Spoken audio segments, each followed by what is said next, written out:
need one. House Democrats are going to continue to press our case. 214 Democrats, every single House Democrat supports legislation to extend the Affordable Care Act tax credits and has signed a discharge petition to force an up or down vote. All we need are 4 House Republicans, just 4. They're 219. All we need are 4 to join us. Keep your word to the American people that you are not going to let the Affordable Care Act tax credits expire. Questions? What are you hoping to get sort of information from this King of 8 briefing? What do you hope to share? And just follow up to that, there's a provision in the NDAA that restricts some of the Pentagon travel budget if the video of that double tap strike is not released. Do you think that is an appropriate leverage point to try to force the hand of the Secretary? The full video of the double tap strike should be released to the American people so that the American people have an opportunity to determine for themselves whether that strike killing people who was shipwrecked and by all accounts were not presenting any threat to American military personnel, whether that kind of seemingly extrajudicial killing is consistent with American values. If Pete Hegseth and the administration think that their actions are justifiable, what are they hiding from the American people? Release the video. Thanks, Leader Jeffries. Outside of healthcare, what would Democrats do differently from Republicans in an effort to lower prices? Well, here's what we should do. We need to get rid of the Trump tariffs. And we cannot be confident that the Supreme Court will actually follow the law, because rarely during the Trump presidency have they done that. Instead, they've just bent the knee to Donald Trump and his extreme agenda over and over and over again, notwithstanding the fact that lower courts and judges appointed by Democratic and Republican presidents have consistently tried to rein in Donald Trump's extremism, only to have the Supreme Court reverse course, as they just did in supporting a racially gerrymandered map in Texas. So what House Democrats will do immediately to try to drive down costs is to eradicate the Trump tariffs as they've currently been put into place. Why?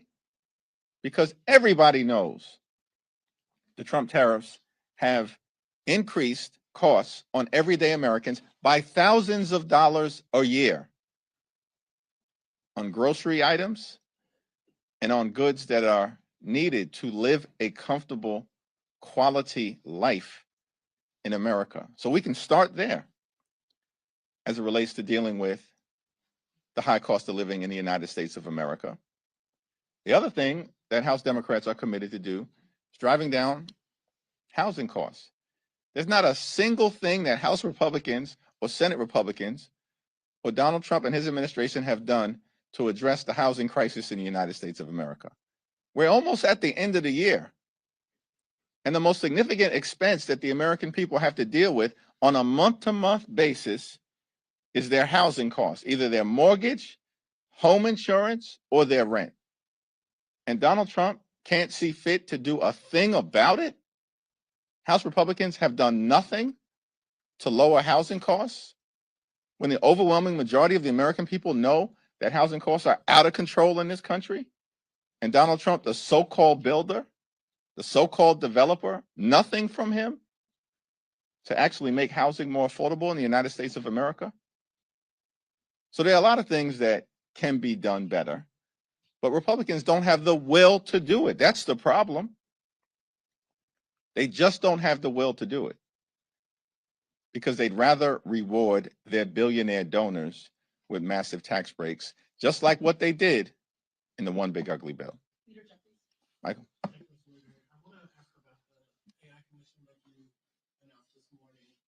Over the last couple of years, there have been several bipartisan task forces. There have been reports on AI. I'm curious first, what makes this different than the other previous commissions, task forces, reports on AI? And also, I spoke to a few, experts and scholars and academics about AI, and some of them are concerned that AI is going to follow the same road as social media, that Congress is still grappling with trying to figure out how to regulate social media 15, 20 years down the road and have yet to do so meaningfully. We're years into AI, and there hasn't been any meaningful legislation passed into law. Do you share that concern? Is there a sense of urgency in Congress on the House Democratic side to actually get some legislation passed into law beyond these reports and task forces and commissions? Well, artificial intelligence is a transformative technology that has the potential for so much incredible good, particularly as it relates to medical breakthroughs and providing high quality academic and educational excellence to people who live in communities that have historically been under-resourced for decades. We want to make sure that America can continue to lead in the growth and development of artificial intelligence related to our companies, as opposed to the Chinese being able to dominate this space. But at the same period of time, of course, it's important to figure out what are the appropriate policies that can be put into place by the Congress to make sure that there's a uniform set of standards across the country and that prevent bad actors from entering into the AI space and enabling them to do harm to the American people, something that no one should want to see. And so the House Democratic Commission on Artificial Intelligence and the Innovation Economy is going to engage in a thoughtful exploration so we can develop a set of policies in consultation with stakeholders all across the country, including experts within the industry space, because House Republicans have decided to abdicate their responsibility. We had a bipartisan task force that produced a very forward-looking report at the end of the last Congress. But Mike Johnson has decided to do nothing to actually re-engage. And so time is up. The year has ended. There's no interest from the other side of the aisle in actually doing something meaningful in this space, engaging meaningfully with experts and academics and stakeholders all across the country so we can do something thoughtful.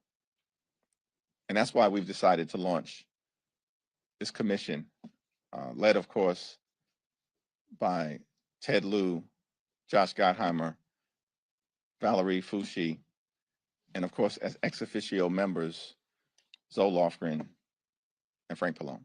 Mr. Leader. Thanks. You. One of the most outspoken members of your caucus. But with that voice, I hope you have a very thoughtful question. Yes, very thoughtful. One of the most outspoken members of your caucus, Jasmine Crockett, announced a run for Senate on Monday. I'm curious what you make of that. I haven't talked to Jasmine this week when she made the final decision to move forward, but she's an incredibly talented individual, a hard worker, and a fighter. She's going to be a very formidable candidate. Thanks. Second round. Another question on AI, actually. President Trump has indicated that this week he's going to sign an executive order to sort of restrict states' abilities to regulate AI. Republicans in Congress tried to do a version of this over the summer with the reconciliation bill. The NDA recently was talked about. I'm curious, just broadly, what you think of that idea. Do you think it's appropriate to try to preempt state-level AI laws in the absence of a more comprehensive federal? Well, the Donald Trump my way or the highway approach on all the things, including artificial intelligence, is not in the best interest of the American people. And it's not even clear that he's got the lawful authority to do it. And of course, that's been the case over and over and over again. But Republicans bend the knee to Donald Trump. They just function in a cult-like fashion.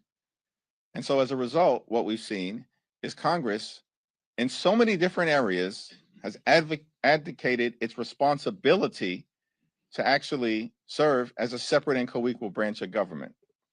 And instead, what Republicans do is that they just function as a reckless rubber stamp for Donald Trump's extreme agenda over and over and over again. And so in this particular area, artificial intelligence, with its transformative potential to really bring a lot of societal good to the American people, while at the same period of time, Congress having a responsibility to make sure that we can prevent bad actors from harming everyday Americans, we need Congress in the game. And on the House Republican side, they refuse to do anything thoughtful, common sense, or bipartisan. And that really is the reason why we've launched this House Democratic Commission. Thanks. On ACA subsidies, we know you want a 3-year clean extension, but there is another plan out there introduced this morning by Fitzpatrick, Golden, others, bipartisan. It's a 2-year with some eligibility limits. Is that something that you could support? And secondly, Mr. Fitzpatrick says he's got a discharge petition he's ready to unveil on that bill. Would you sign that discharge petition if you were 3 years? There's one discharge petition that I'm committed to at the moment, and that's the 3-year extension of the Affordable Care Act tax credits, which currently has 214 members of Congress on it. So all we need are 4 Republicans to join us. I haven't had an opportunity to review the legislation being put forth by Representative Fitzpatrick and Representative Golden. Of course, I'll take a look at it to see if there's anything meaningful there as it relates to a path to getting something done. But many of my Republican colleagues talk a lot, but they don't produce anything. And we saw this consistently during the one big ugly bill debate. These very same Republicans, in many instances, were the ones who were saying under no circumstances were they going to cut Medicaid. And then almost every single one of them, the exception of Representative Fitzpatrick and Representative Massey, every single one of them, other than those 2, voted to enact the largest cut to Medicaid in American history. And in the same bill, they ripped $186 billion away from SNAP. These people literally stole food from the mouths of hungry children, seniors, and veterans. And all of this was done so they can enact massive tax breaks for their billionaire donors. And then they made those permanent. And now here we are. Clock is ticking. In December, Affordable Care Act tax credits expire on the 31st at the end of the month. And bills are still being introduced now. Listen, the most meaningful path forward, clearly, is for just a handful of Republicans to join us in the House and for just a handful of Senate Republicans to vote in the next day or so on the bill that will be on the Senate floor that will extend the Affordable Care Act tax credit, so that tens of millions of people, including in dozens of Republican-controlled states, don't have their health care snatched away from them because it becomes unaffordable. Thank you, Mr. Leader. 2 quick questions. One, as Democrats look to retake the majority in both chambers, are you planning to make an endorsement in the Texas Senate race? And 2, yesterday, Congresswoman Crockett said that she won't need to win all the Trump voters in order to win the Texas Senate race. And given that state is dominantly red, would you say that it's vital that any candidate projects their message across the board to every single voter in order to win the state? Well, I think I'm obviously focused on the House, not the Senate, and we're only 3 seats short of taking back the majority, and we are going to take the majority back in the next Congress. The Republicans have been a disaster. They're totally on the run. They failed the American people. The cost of living is out of control. Democrats are the only group of people in this town and across the country actually interested in dealing with the affordability crisis. That's where our focus will continue to be. Donald Trump and Republicans don't even think that there is an affordability crisis. I mean, Donald Trump had the nerve to call it a hoax and a scam. Think about that. This guy just regularly lies to the American people. The same person who ran on affordability last year when he was trying to convince the American people to vote for him, and even said along with Republicans that they were going to lower the cost of living on day one, now says there is no affordability crisis. To me, that's what the American people are concerned about. Which party is actually committed to making their life better? That would be us, Democrats, as demonstrated last month in the off-year elections all across the country, which is why Democrats decisively won up and down the ballot. In terms of what's happening in Texas in the Senate race, before anyone gets to the general election, obviously there's going to be a competitive primary. And so we'll see what happens during the first Tuesday in March. Do you think any endorsement from you might add fuel to that fire and help get a win? We're still in the process of working through the House battlefield. So I've got no visibility into what we might do at any point into the future relative to the Senate. At the moment, we'll leave that to Chuck Schumer and the crew over there. You got it. You. Yeah. We'll go you, and then we'll go to you. How's that work? If Republicans try to pass the NDA on suspension, will Democrats provide enough votes for them to pass, and how will you vote? Well, that's still going to be evaluated. We have a leadership meeting today at 5:15. Then we have a steering and policy meeting where we'll have that discussion at 6. And then we'll have a caucus meeting tomorrow where we'll hear a presentation about the NDAA, as well as differing perspectives that might exist as to whether the bill has gone far enough at this particular moment to merit overwhelming support from the House Democratic Caucus. That remains to be seen. I want to ask about Congressman Henry Cuellar. Now that he's been pardoned by President Trump, do you think it's appropriate for him to be brought back into the fold, to be given his appropriations title back?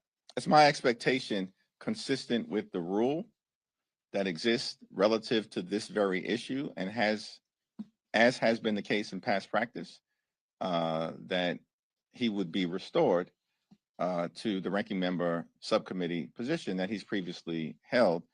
And it's my understanding that the Appropriations Committee on the Democratic side will be meeting to take that business up in short order. Congressman Luna last night accused you of blocking her stock ban discharge petition.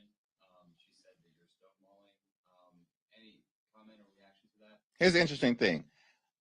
I've never had a conversation with her. Know nothing about her commitment to this issue.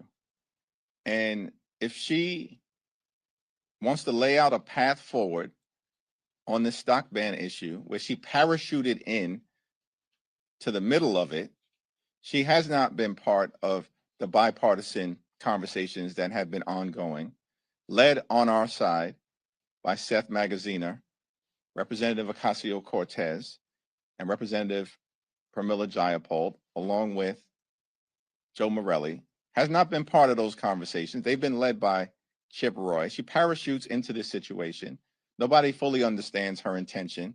She's had zero conversation, as far as I can tell, with any of us. And so she's just shooting off at the mouth, as she always does. She's undermining her own credibility and position. If she wants to have a conversation, find me on the floor. It's Democrats who are actually serious about enacting a congressional stock ban. And we're committed to using every tool available to make sure that this happens. Why doesn't Representative Anna Paulina Luna go talk to the Deputy Speaker, Mike Johnson? He's the one that a few days ago said her discharge petition was dead on arrival. See, when she runs off at the mouth, she loses all credibility. Talk to your own team. We're committed to this effort on the House Democratic side. And as a matter of fact, if she's interested in dealing with corruption, do something about the active ongoing crime scene coming out of 1600 Pennsylvania Avenue. The most corrupt administration in American history, and it's not even close. And we don't hear a peep from her. or any of her colleagues about even extending the stock ban to the executive branch, to Donald Trump, to J.D. Vance, or perhaps even to the Supreme Court. So we're committed to this issue as Democrats. We want to make it happen. The only open question about whether we're going to move forward and deal with this aspect of cleaning up corruption in this town, a congressional stock ban, is whether Republicans have the will to partner with us in a bipartisan way. Thank you, everyone.